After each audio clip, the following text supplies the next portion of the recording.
You're locked over here too, the computer to the left. I just noticed.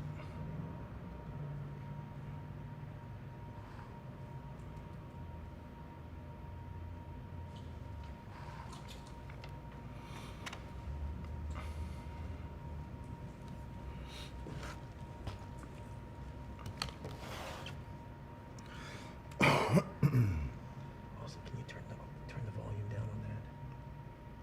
How? The volume keys are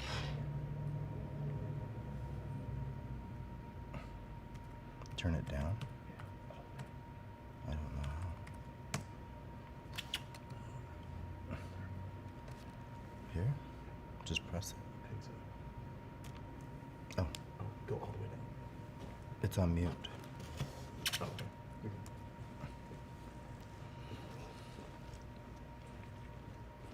good. Okay, here we go. And action. Hello, everybody.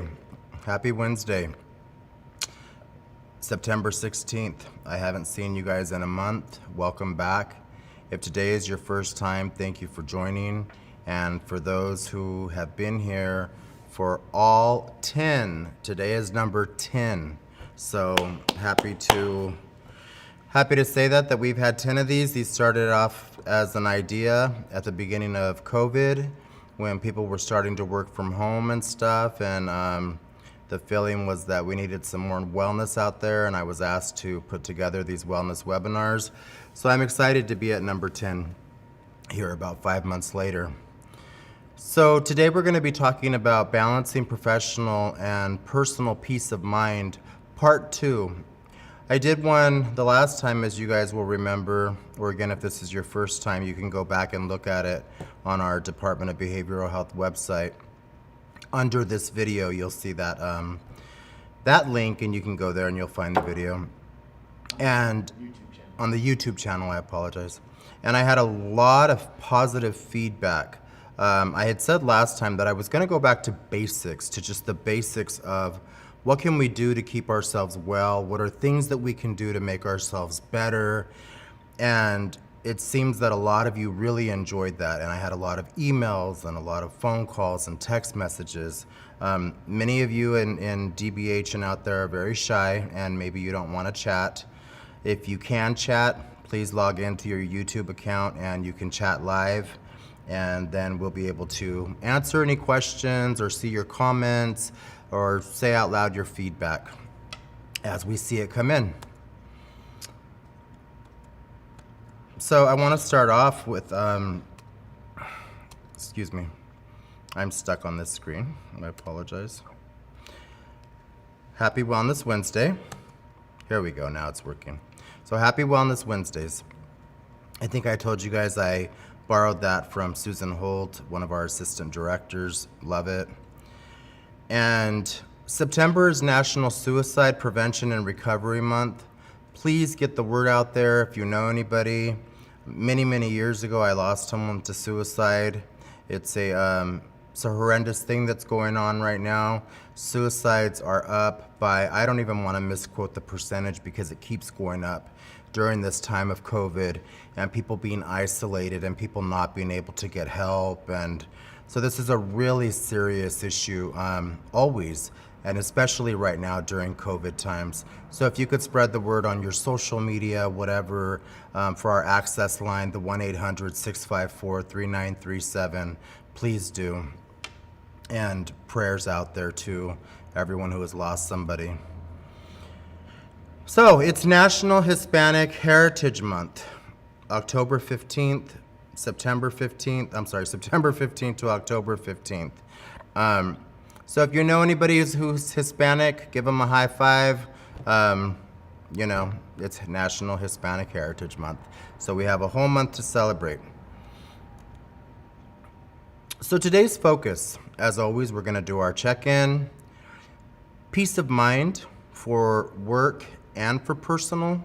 They both kind of go hand in hand at times. And what can you control?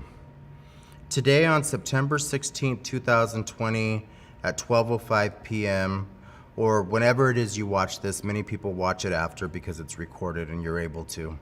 What can you control? What can I control? That's something we all need to know for ourselves, right? A good example is right now, politics, masks, climate change. There's so many things out there that that people disagree on, right? So, what can you control when you start to feel like maybe things are getting a little negative or not feeling right? Okay, let's go on to the next one. So, and someone just texted me and said, yes, and you know, about Hispanic Heritage Month and thanking for mentioning that. What does wellness look like to you? I've said this over and over, and I will keep asking you that. I will keep asking myself that as long as I'm in recovery. What does wellness look like to you? Again, on September 16th, 2020, wellness looks much different than it did February 16th, 2020, March 16th, 2020. It's ever changing.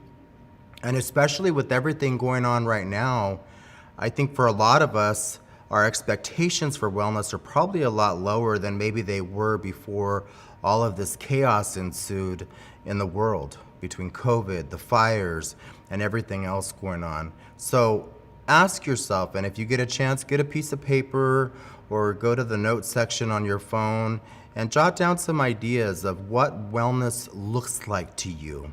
When you hear the word wellness, what do you envision for you? How are you? If no one has asked you today, and if you haven't asked yourself, how are you doing? Seriously, take a second to ask yourself that right now. Baltimore, how am I doing right now? Am I okay? Am I safe? How do I feel? And in remembering, you know, this is something I also like to remind you. You can have more than one feeling, and that's okay. You can be afraid. You can be happy.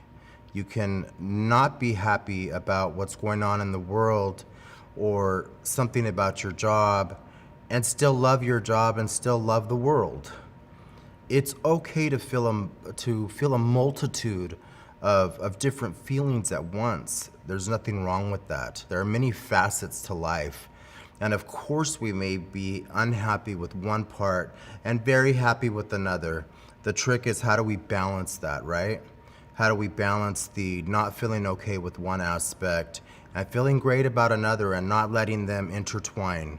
I guess with that, an example, if you're unhappy at home, how do you not take that to work? If you're unhappy with work, how do you not take that home, right? So, but it is okay to feel more than one feeling at once. It isn't enough to talk about peace, one must believe in it. And it isn't enough to believe in it, one must work at it. That was Eleanor Roosevelt.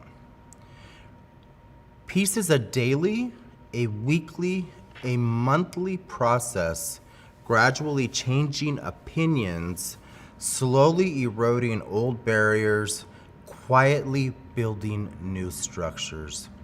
Quietly building new structures. You've heard me say that peace of mind is my ultimate of what I strive for when it comes to wellness, is peace of mind. And just like these sayings say, it is something that we have to work at, right? It's not something that we achieve. You know, I'm not going to invite family and friends somewhere next month and say, I'm getting my certificate in wellness because I am well. And for the rest of my life, I get to carry it around like I do my degree. It's something that we're constantly changing, and it's constantly evolving with the times. Who would have thought we'd be going through some of the times we're going through right now? So peace, we really do have to work at it. And so here's everyone's favorite, the F word. Being aware of the F word. Feelings. It's such a bad word to some people. Other people love their feelings, right? Other people are in their feelings all the time. Personally, I don't usually have a problem sharing what I'm feeling. For those of you who know me, whether that's sadness, whether it's happiness, I'm quite transparent when it comes to most things. Where I do struggle is maybe asking for support, but that's another topic. But when it comes to feelings, become more aware of your feelings. Like I said when we did the gut check at the beginning, checking in with yourself. How am I feeling? We've probably all heard of HALT, right? HALT, HALT. Am I hungry? Am I angry? Am I lonely? Am I tired? Did somebody hurt my feelings? Did somebody make me angry? Do I have something going on Friday that I'm stressed out about and it's consuming me right now? And the answer could be yes to all, and then what do you do about it? Make it a point to do regular gut checks. What exactly are the feelings and what exactly are they in response to? So this is one of the things that I like to do, is to write down what I'm feeling, because I'm a visual person. Maybe you're not. Again, you may want to use your phone. You may want to journal out loud. For those who haven't heard that, let's say I call Brian Bishop over here and say, hey, you mind if I journal out loud for a couple minutes? And I just spew whatever I need to get off my chest, and Brian listens. There's no unsolicited advice. There's no unsolicited feedback. It's just journaling out loud. And we do this so that we can try and process, what is it I'm feeling? What is it? And I can still be strong, like I said earlier, feel a couple things. I can still be strong and still be afraid. I can still be angry and still be grateful. Are these feelings realistic? Are they realistic? And you being the expert on yourself, you're going to have to answer that. Is this thing that I'm dreading on Friday, or that post that I saw on Facebook about Trump versus Biden, or something my sister posted or my brother, is it a realistic feeling that I'm feeling? Am I in danger? Is it affecting my life? And have you explored all outcomes? So what's the worst that can happen? Something I've taught, friends and clients for many, many years is, what are my options? And that's something you can use when it comes to your friends, with your family, in conflict resolution, when you're talking to AT&T, when you're talking to Sprint, whoever it is. What are my options? And think those through, okay? Because sometimes we get a little blindsided by how we're feeling, or by going by our gut reaction as opposed to the reality of what's really going on. So I want you to take a careful look at this next slide. And I'm going to give you a couple seconds to guess what that is. Brian, can you guess what that is? I believe it's a brain. That is a brain. So why, Baltimore? Why do you have a brain on a slide? I want you to take a look at that brain, and I want you to ask yourself, if you had to split that brain into different pieces like a pie, how much is consumed by happiness? How much is consumed by sadness? How much is consumed by family, by work? And ask yourself truly up here, how much of your brain is being consumed by what? And is it positive and is it productive for your life? And if you can look at that, and I can send it to you if you want to email me or text me or put it in the chat or whatever, I can email you a picture of a brain, or you can just Google brain, and but you may not have a printer. So, but what I really want you to do is just get the visual of how much is something affecting you. Like a gas tank, if you're running on E and your car's not going to run very well, by the same token, if your brain here is filled with just negativity, and maybe you're surrounded by negative people, and maybe you're so used to it that you don't even realize anymore. Maybe you yourself are negative.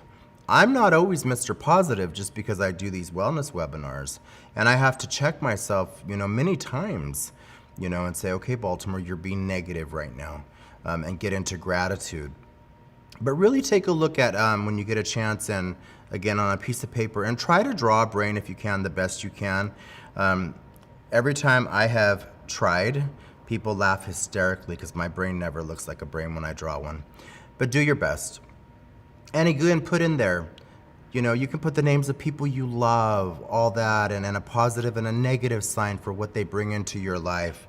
But don't take your mental health for granted. I guess that's one of my lessons with that is do not take your mental health or your brain for granted. We talk about burnout. We talk about being overwhelmed. Take that very seriously because there are things that we can do about it usually. And again, and if not, that's why we should have supporters and options. So going back to feelings, embracing all of our emotions. By nature, we're kind of all taught that we need to be positive, right?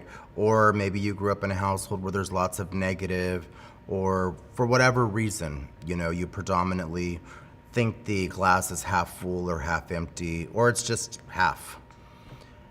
Embracing all of your emotions, how do we do that? So here's just a few ideas. Welcome them kindly. When you feel out of sorts, center yourself with a few deep breaths and connect inward to the emotion you're experiencing. Give it a name and allow it the space to simply be. So in this particular one, I'm going to share with you guys, this reminded me of when I was agoraphobic many years ago, and I was introduced to the book Embracing the Fear. And the concept of embracing the fear was that the more that I was able to embrace it, the less power it had to scare that living hell out of me. And I love that book. It's one of my favorites. I used to give it out to clients. So again, give it a name and allow it the space to simply be. As a person who deals with panic attacks and OCD with regularity, under control, oftentimes I'll have to tell myself, okay, you're having anxiety. It's not comfortable. It'll go away. And then sometimes I'll really look into it and go, why perhaps is this happening? What I do want to mention is that right now with the fires and stuff, for those that don't know, the breathing issues can actually exacerbate anxiety symptoms and panic symptoms.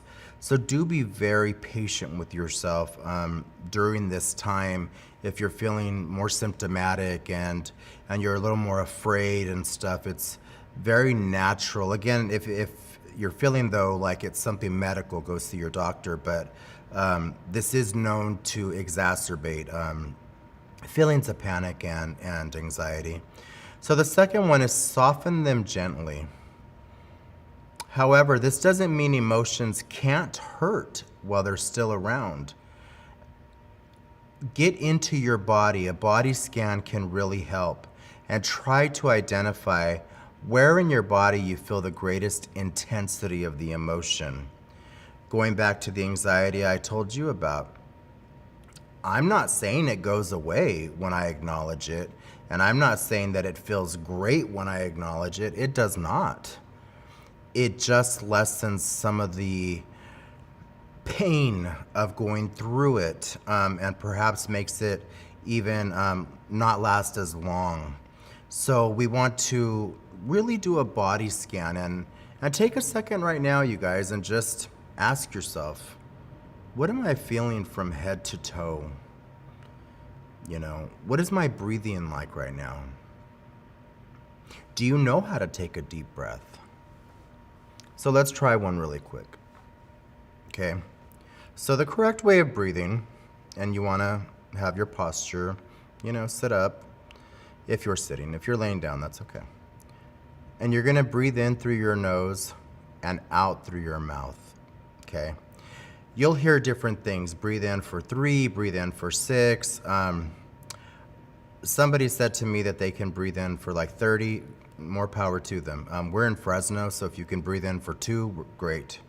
And then breathe out through your mouth. So let's go. 1, 2, 3.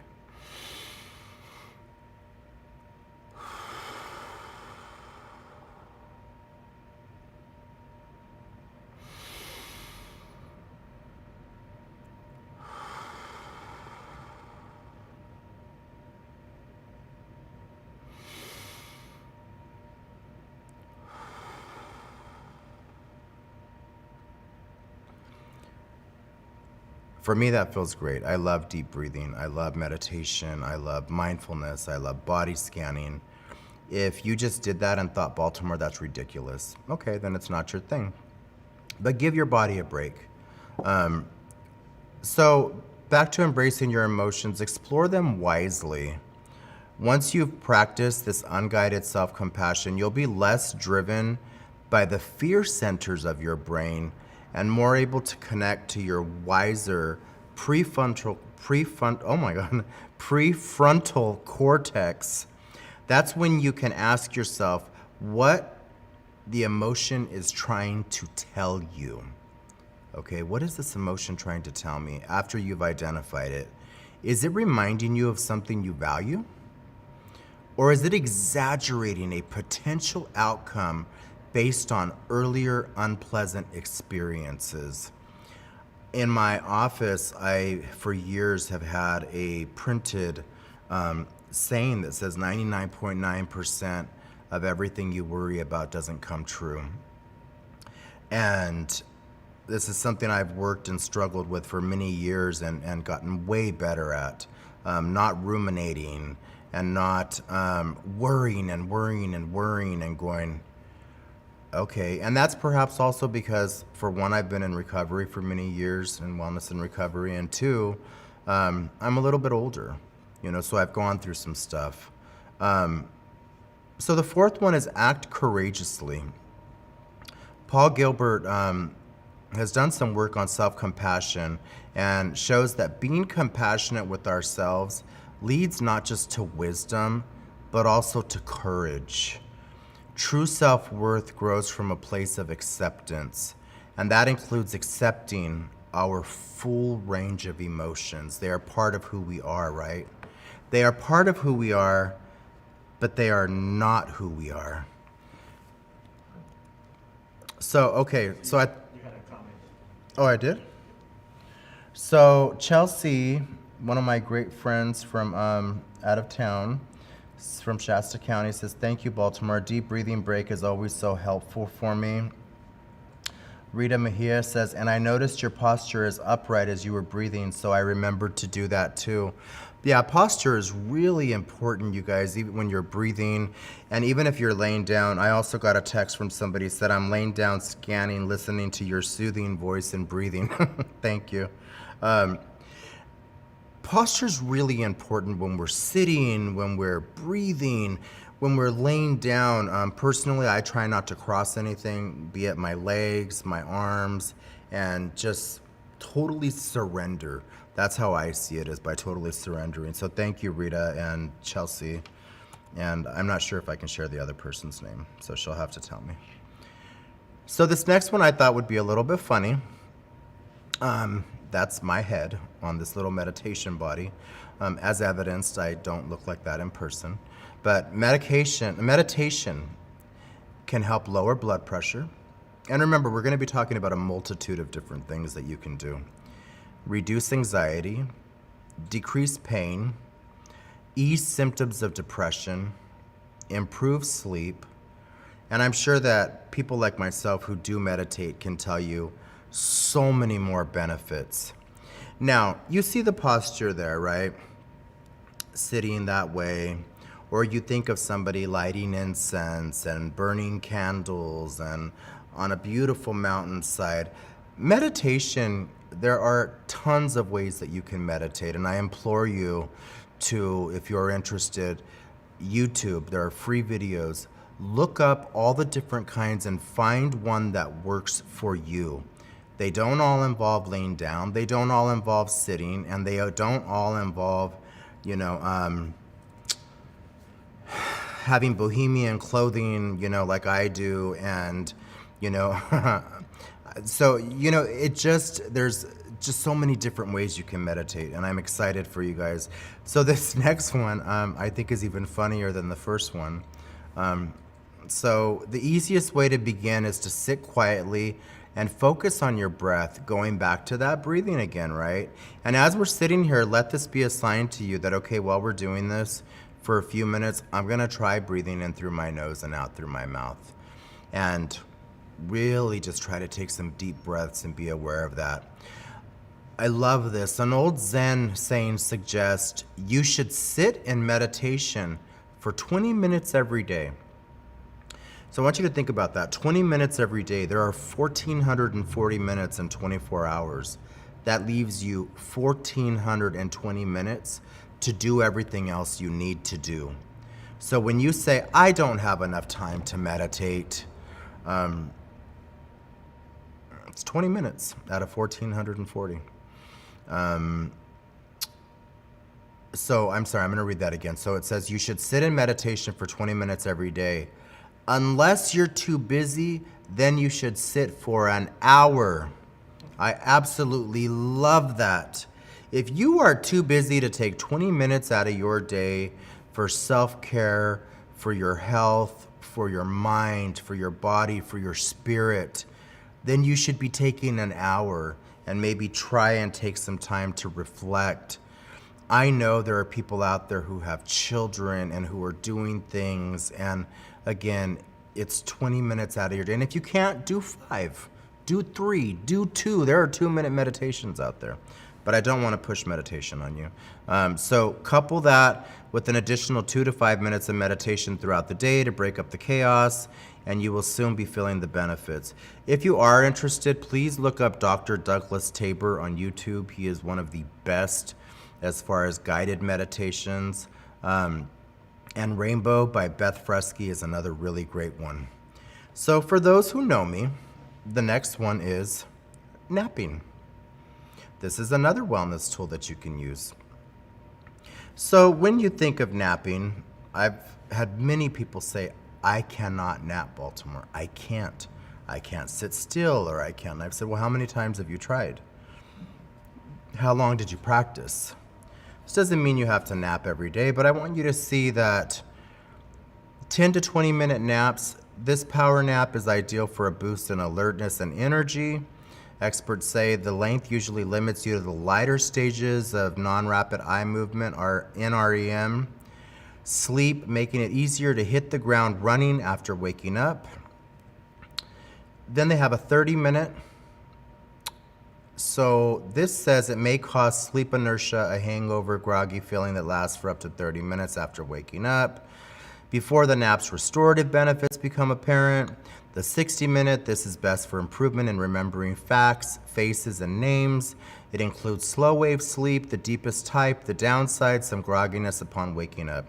So I have been a napper for 20-something years, and I refer to it, for those who know me, as a medi-nap.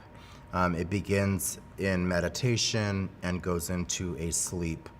And it could be 60 minutes to 90 minutes.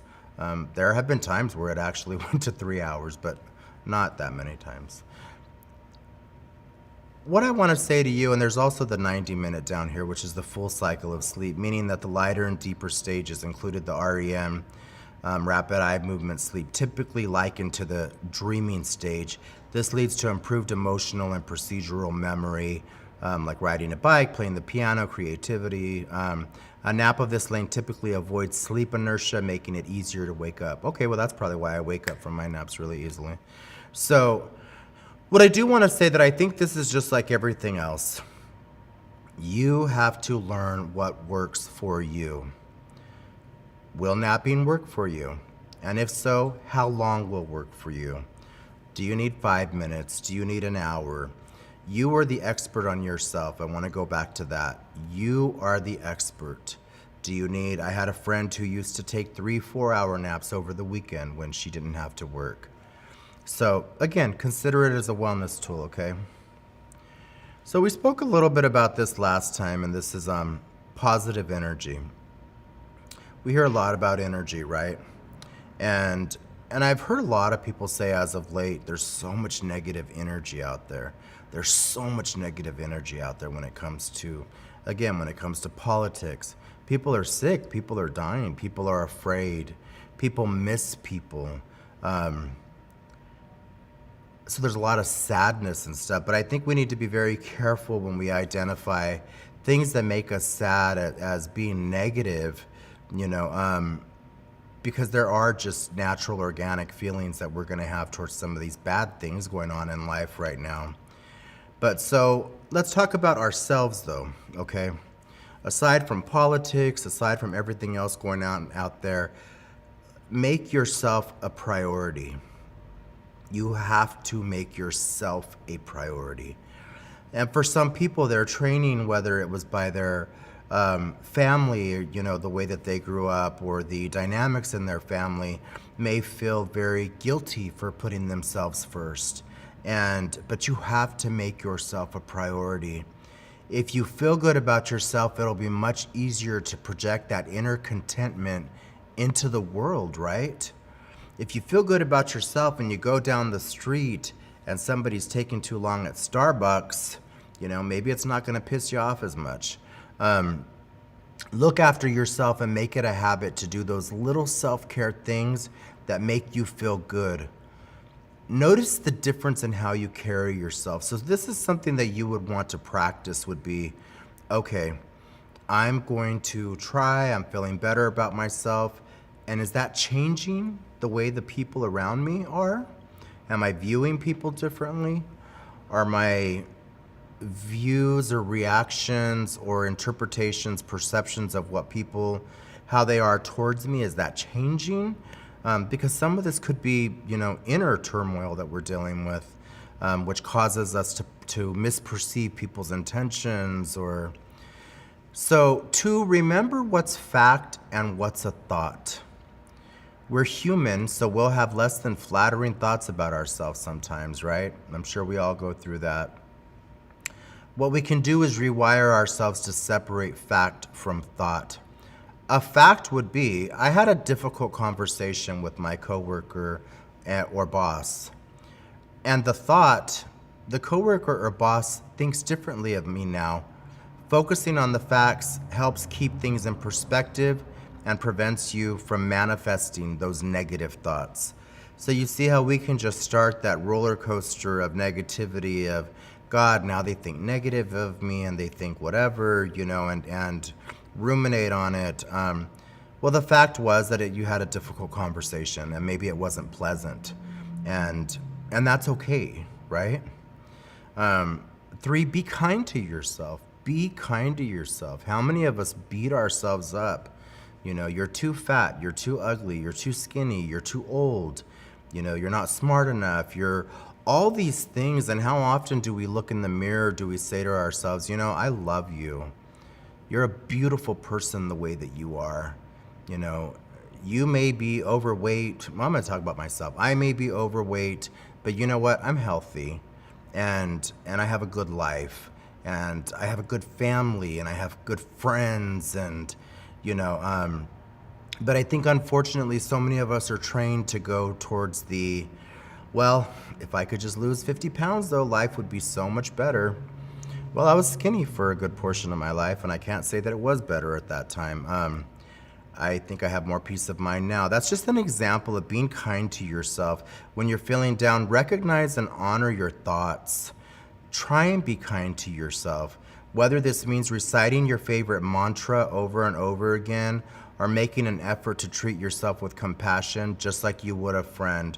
So when we talk about mantra, if there are any of you on there who aren't aware of what a mantra is, and I would invite you guys to put in the chat if you can think of a mantra that you use. I will love myself today. I will love myself today. I will love myself today. And you can choose one for the day. You can choose one for the hour. And it's something you just keep saying to yourself, I will love myself for today and I will not beat myself up. I am a beautiful person inside. I am a good person, and telling yourself good things. So using positive words, saying I'm grateful for, I'm willing to, I'd love to learn, etc. will take you a long way. The way we communicate directly impacts the energy we give off, right? So using words like love, solution, happy, secure, etc. will channel a more cheerful outlook. I don't know if you guys remember, and if you guys could put it in the chat box if you do remember when they did a test on water, and they had people cuss and yell and say bad things to it, and then they did it with positive love, and it totally changed the energy and shift of the water, the negativity versus the positivity. So definitely as human beings, right, that's going to have an effect on us. So I actually have on my calendar, it pops up every morning to remind me to put down 3 things that I'm grateful for. And that's something I like to do. After the last webinar that we had, I had a few people reach out to me and ask me if I had intentionally left out religion when I spoke about wellness tools and stuff. I'm going to take a drink. I'm a little bit hoarse. I did not intentionally leave out religion or spirituality. There was so much I wanted to add in last time that this is why I did a part 2. I'm a very spiritual person. I don't consider myself a religious person. I was born and raised Catholic in Madeira, and I respect all religions, and I respect anything that helps somebody to grow and doesn't involve hating other people and just involves love, and I think it's great for anybody. So, but many will say, well, what's the difference? What's the difference between you being spiritual and somebody else being religious? So I'm going to read something to you really quick. So what exactly is the relationship between religion and spirituality?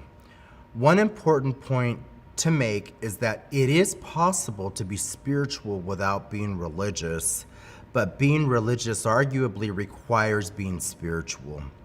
With that in mind, what is spirituality and religion? And what kind of role does spirituality play for you if you're not religious? A helpful contrast between spirituality and religion draws attention to the role of experience. More specifically, your spirituality involves connecting to something beyond yourself through your own unique experiences. You can find, explore, and grow to understand an important aspect of yourself and how you relate to the universe.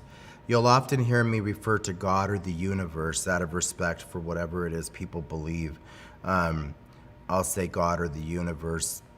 In contrast, being religious involves connecting to something beyond yourself, typically a divine entity, through the experiences of other, Jesus Christ, God. You adhere to a specific code set out for believers, you follow rules, and you endorse a set of connected beliefs. Where religion emphasizes knowledge, spirituality is more concerned with gaining wisdom.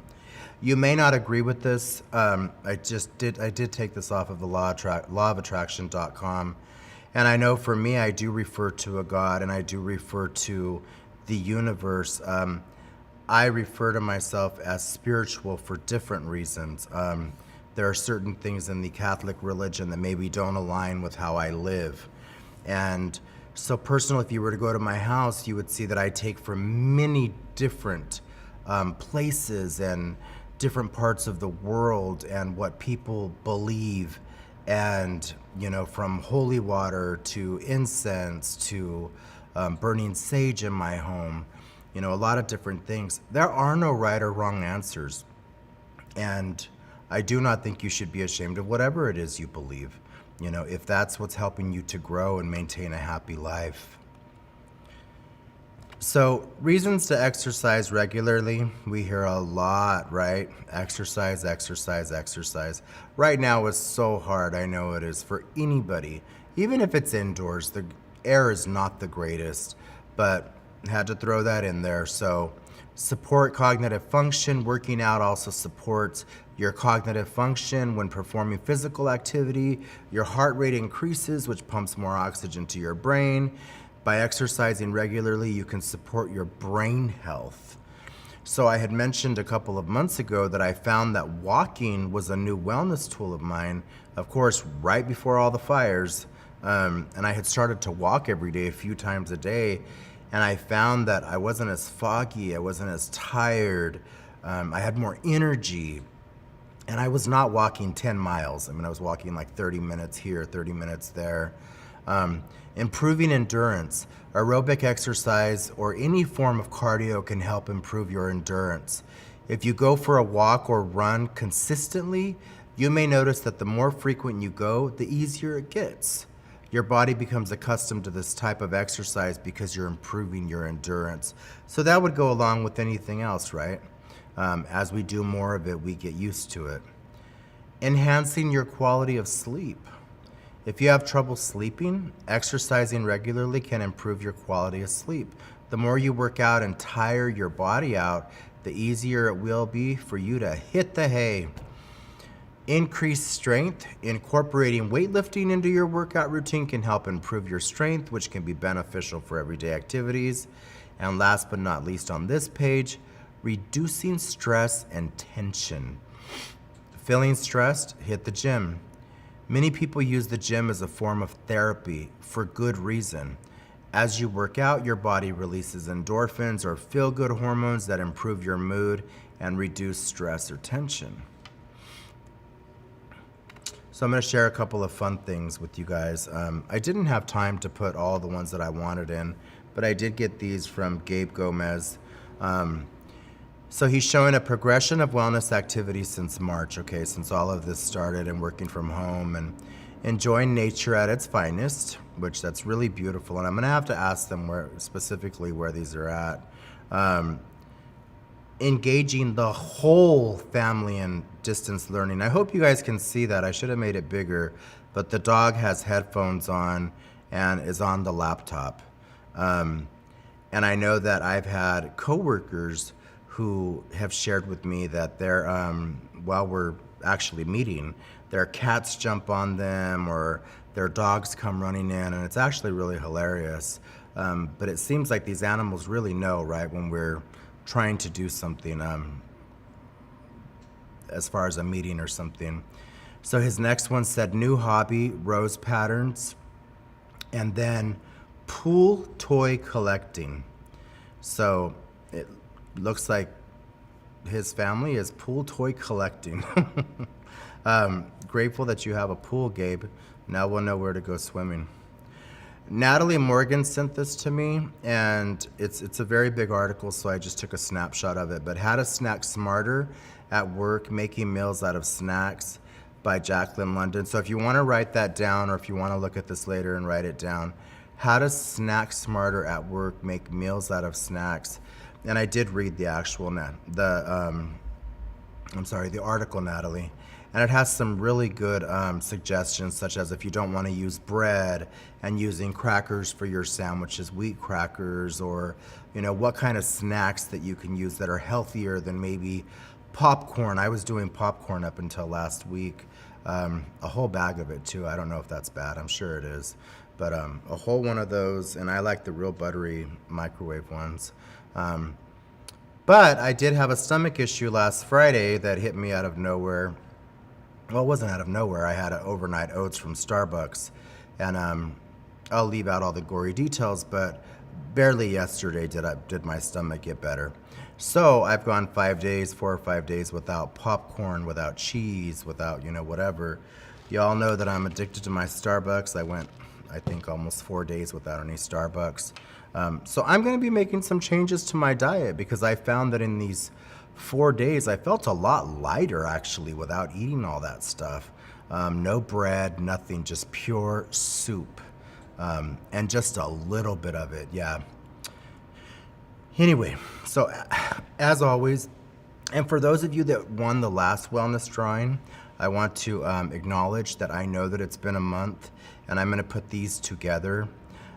So what is something that you use for peace of mind? Okay, so when we spoke about this today and you saw what we were going to be talking about and you hear peace of mind, what does that look like for you?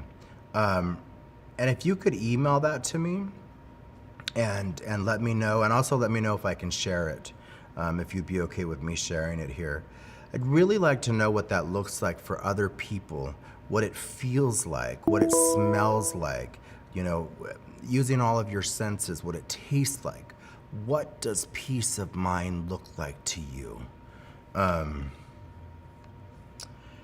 And finally, our next wellness webinar, Wellness Wednesday, which will be wellness webinar number 11, Taking Control of Your Wellness, October 7th, 2020, same time, 12 to 1.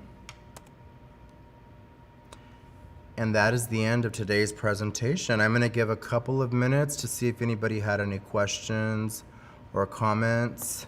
And I'm going to check my phone and my email.